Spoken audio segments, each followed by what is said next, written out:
ખાતે Baroda bar association દ્વારા એક દિવસીય લીગલ સેમિનારનું આયોજન કરાયું છે।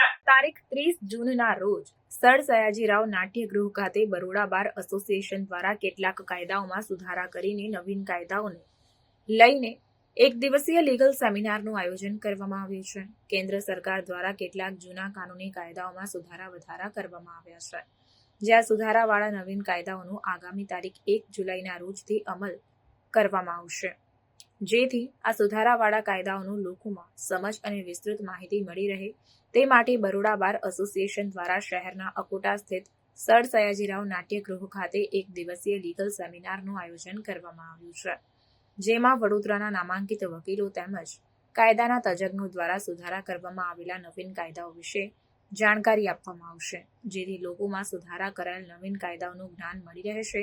આ સેમિનારમાં વડોદરા શહેર પોલીસ વિભાગના પોલીસ અધિકારીઓ સહિત પોલીસ કર્મચારીઓ પણ ઉપસ્થિત રહેશે। બરોડા બાર એસોસિએશનના લગભગ 5,000 વકીલો છે અને ક્રિમિનલ કેસો સાથે બી ઘણા વકીલો જોડાયેલા છે।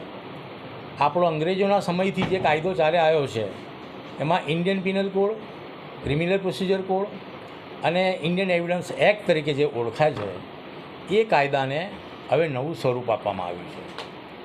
ઇન્ડિયન પિનલ કોડ જે છે એને ભારતીય ન્યાય સંહિતા તરીકે ઓળખવામાં આવશે અને જે ક્રિમિનલ પ્રોસિજર કોડ છે એને ભારતીય નાગરિક સુરક્ષા સંહિતા તરીકે ઓળખવામાં આવશે અને જે ઇન્ડિયન એવિડન્સ એક્ટ છે એને ભારતીય સાક્ષ્ય અધિનિયમ તરીકે ઓળખવામાં આવશે। તો આ જે નામો આપ્યા છે એ નામો પણ લોકોને કંઠસ્થ થશે, પરંતુ થોડો સમય જશે। પરંતુ આ કાયદાઓ જે આવ્યા છે અમલમાં આવતીકાલથી આવનાર છે તો એ શું છે, એની ઇફેક્ટ શું છે અને એનો અમલ કેવી રીતે કરવો, આ એક પ્રશ્ન વકીલોમાં અને પોલીસ તંત્રમાં પણ છે।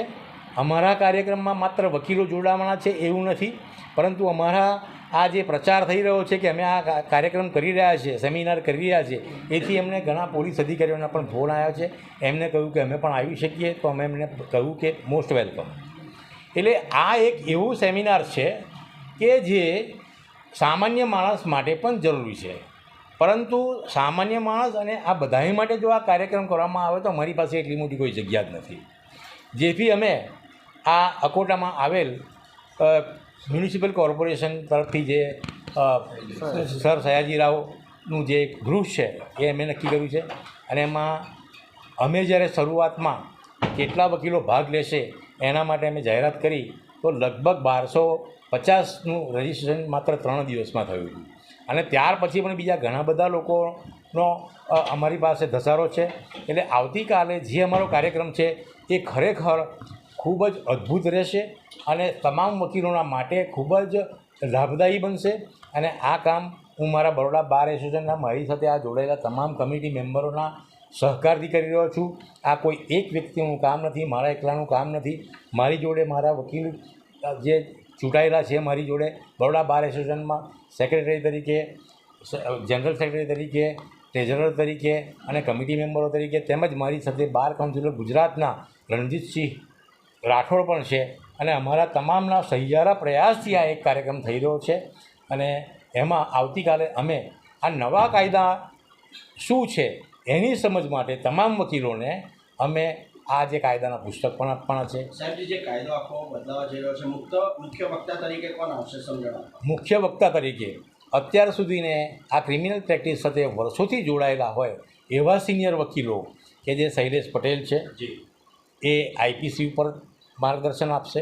એવી રીતે ઇન્ડિયન એવિડન્સ એક્ટ ઉપર ખૂબ જ સિનિયર વકીલ અજયભાઈ જોશી છે અને ક્રિમિનલ પ્રોસિજર કોડ માટે ખૂબ જ જાણીતા અને ખૂબ જ સિનિયર વકીલ મોહમ્મદ હનીફ શેખ સાહેબ।